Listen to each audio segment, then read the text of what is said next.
How to use basket order functionalities in Kotak Securities Trading app. You have to log into the app. You have to go to Orders and Position tab.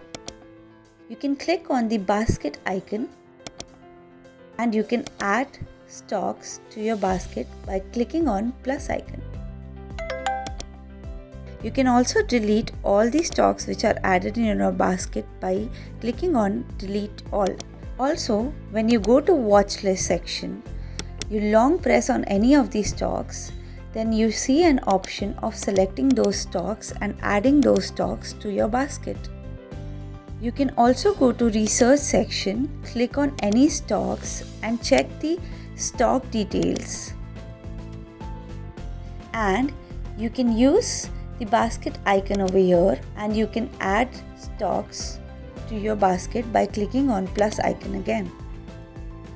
Investments in securities market are subject to market risks. Read all the related documents carefully before investing.